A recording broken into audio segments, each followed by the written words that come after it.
До речі, так, чому ось так само я, наприклад, схильний лічити, що частка ось цих великодних піснів, вона перейшла на коляди, бо, а не наоборот, наприклад.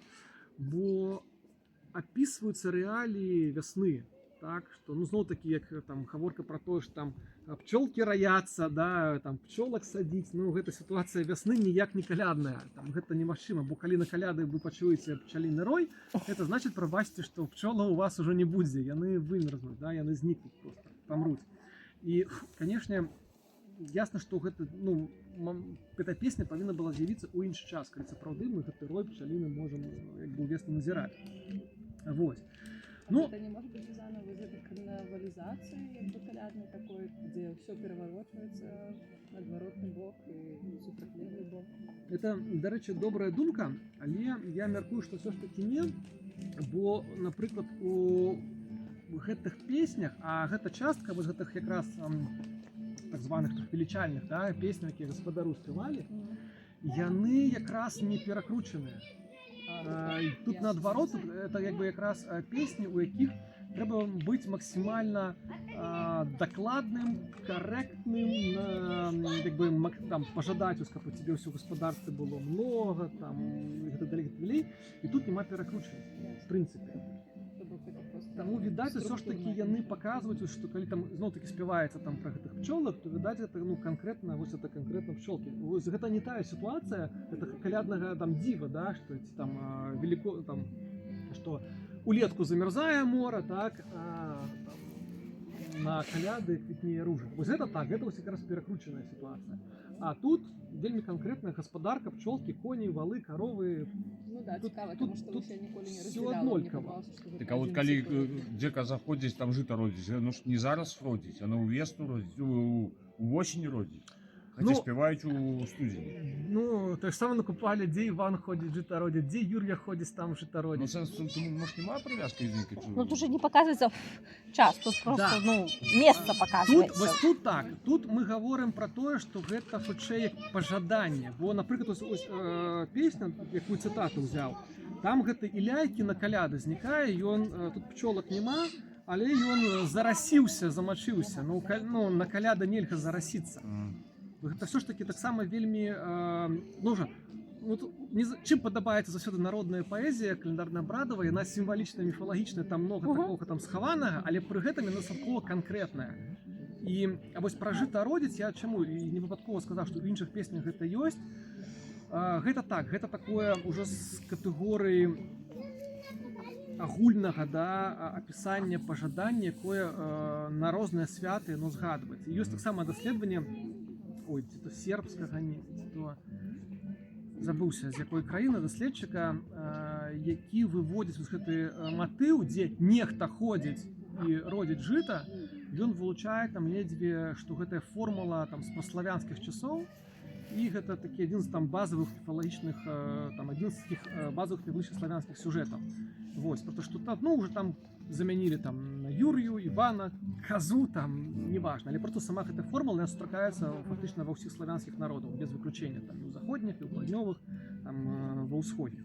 Таму таксама з Козой, я думаю, тут трошки іншая ситуация. А гэты Ілля хіба не можа ён быць простой трактоўкай? Ну, таму што, напрыклад, ходзе Ілля на Васіля, носе пугу плеценую. Зараз мы до гэтай песні таксама звернемся. Адліга зімою, і ўсё, і азімых не будзе. А тут зараз мы до гэтай песні таксама звернемся. Вось.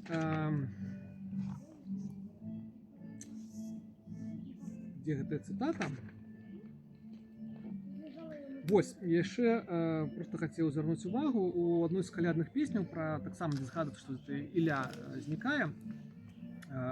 Вось такая фраза, што яны там святыя збіраюцца, суды судзіце, што аднаго святога няма, да, вось, і каго няма, святога Іллі няма, судоў судзіце, вось, у каго ж паслаць, там, ну і гэтак далей. Вось гэтая формула, вось, як бы, Даўно я на яе звяртаў увагу, там ёсць згадкі і ў валачобных, і ў купальскіх, і ў калядных, там раду радзіць, суды судзіць. Вось нарэшце атрымалася гэта все здумкі сабраць. Ну, такая хвілінка самарэкламы. Вось апошні выпуск беларускага фальклору 12 выйшаў і онлайн даступны. Там ось якраз і выйшаў мой артыкул, які прысвечаны вось гэтаму разгляду гэтай формулы раду радзіць, суды судзіць. Вось і як бы там і таксама разглядаю там гэты сюжэт, про які я сёння ўжо гаварыў, вось про гэты сход святых. Ну, уже такі вельмі архаічны тэкст, ну фактычна гэта гаворка ідзе пра сход усіх багоў, як яны збіраюцца. Вось таму як бы почитайте, кому цікаво, да. Да не то, что князья ездили зимой просто по погостах и там судили. Ну это просто Данину збирали. Ну данину збирали, суд судили, копны там, ну не копны, а... Справа ў тым, што на самой справе яно ўсё праўда. Як бы мы часта, як бы сучасны чалавек, постмадэрнавы ўжо нават, мы спрабуем з аднаго боку разглядаць усё прагматычна, і пры гэтым мы спрабуем падзяліць прагматыку і якраз нейкія такія непрагматычныя матывы і сакральныя сэнсы. Для чалавека традыцыйнай культуры з аднаго боку, да, таксама быў падзел як бы там на сакральны свет і прафанны свет, але з іншага боку вось такога падзелу там на прагматычныя матывы і сакральныя з іншага боку яго асабліва не было. Я сёння зноў жа пра гэта казаў, што міф ён дае узор пэўны, па якім пачынае выбудоўвацца у тым ліку не толькі абрадавая сфера, да, не абрадавае жыццё чалавека тут, як святкаваць, але у тым ліку і сацыяльнае. Канешне, зноў-такі ёсць там розныя навуковыя плыні, якія это спрэчка, што першасная сацыяльная з'ява ці міф, да, як бы ці людзі капіруюць дзеянні багоў, ці богі капіруюць дзеянні людзей, так, праз гэта, што людзі пераносяць на багоў тыя рэаліі, у якіх яны жывуць. Гэта вельмі цікавая, канешне, спрэчка, і пра яе можна доўга спрачацца, але я заўсёды, я зноў жа, я лічу, што когда чалавек паўтарае дзеянні багоў, чаму? У мяне заўсёды просты прыклад адказ. Як з'явілася кола?